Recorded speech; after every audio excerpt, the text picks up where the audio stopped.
They don't know that on this side, we appointed people who are so competent that nothing will pass by them.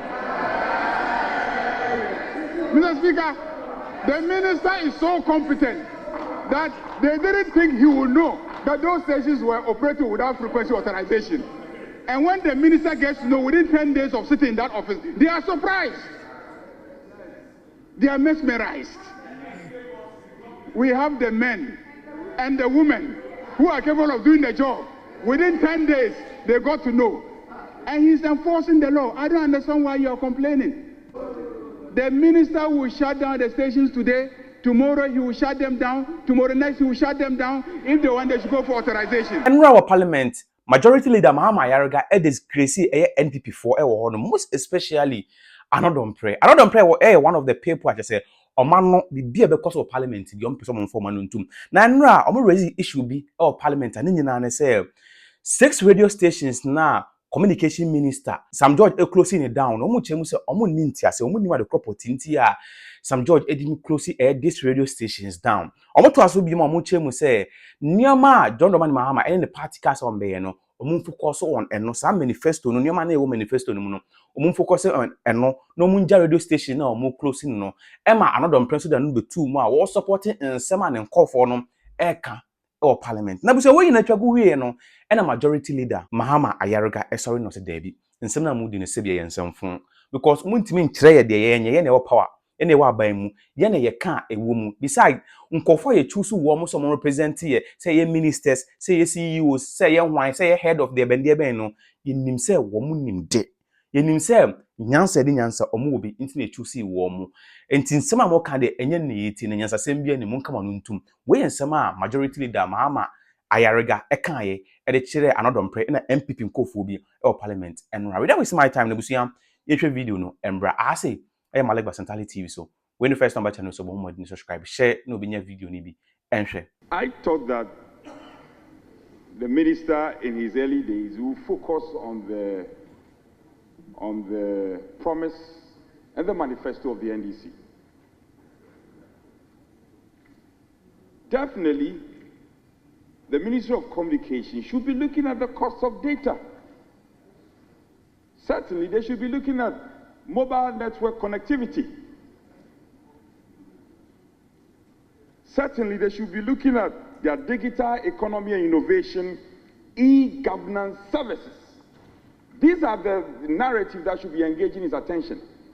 I am surprised that out of the blue, the closure of radio stations has become a matter of importance to the minister. It's quite unfortunate. What are we seeking to do? The maker of the statement is basically bringing the matter to the fore for us to engage these matters. If indeed he's within the law, of course, then let's speak to the fact. As far as we understand, and the fact before us, we think the minister has gone in excess of his powers. That is what we are saying.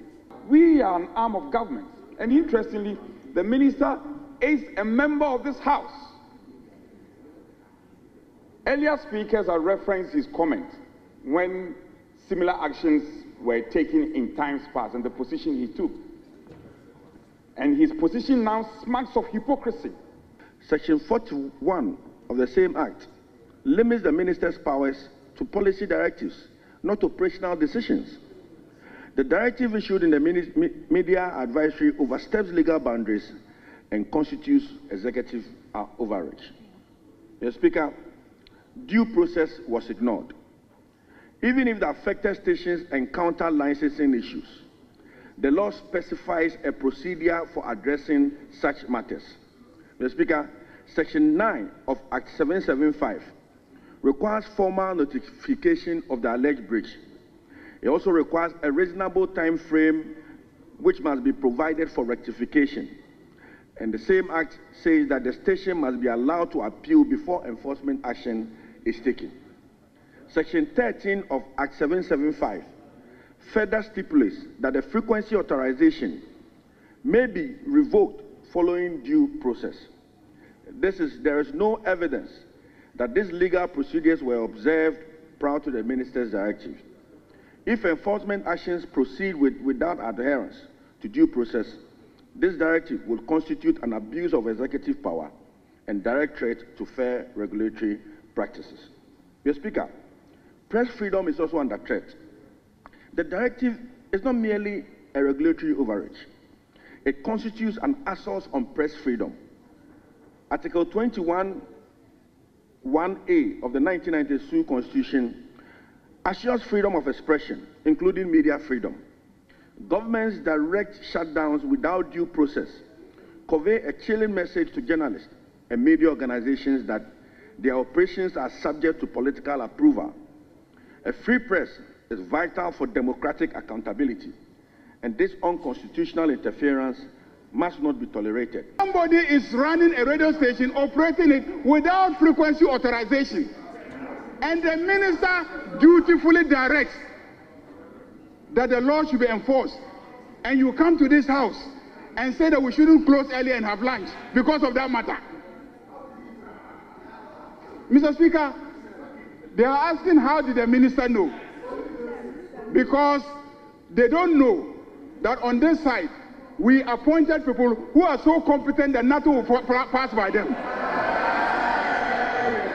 Mr. Speaker, the minister is so competent that they didn't think he would know that those stations were operating without frequency authorization. And when the minister gets to know within 10 days of sitting in that office, they are surprised. They are mesmerized. We have the men and the women who are capable of doing the job. Within 10 days, they got to know. And he's enforcing the law. I don't understand why you are complaining. A minister is simply directing that enforce the law. What do you expect a minister to do? So please, I'm surprised that you will make the minister the subject of castigation, of unnecessary attacks, trying to question his competence, when all the minister is saying in this communication is that Director General enforce the law, because these stations are operating without frequency authorization. How is that an offense? How is that a matter for which the minister should be summoned to this house to come and answer? Are you trying to intimidate ministers and prevent them from doing their jobs? Is that what you're trying to do? The minister will shut down the stations today. Tomorrow he will shut them down. Tomorrow next he will shut them down. If they want, they should go for authorization. He will shut them down. He will shut them down. They should go for authorization. They should go for frequency authorization. If they have valid frequency authorizations, nobody will shut them down. Why didn't the minister shut down Joy FM? Why hasn't he shut down all the other stations that are operating in town today? Because they have valid frequency authorization.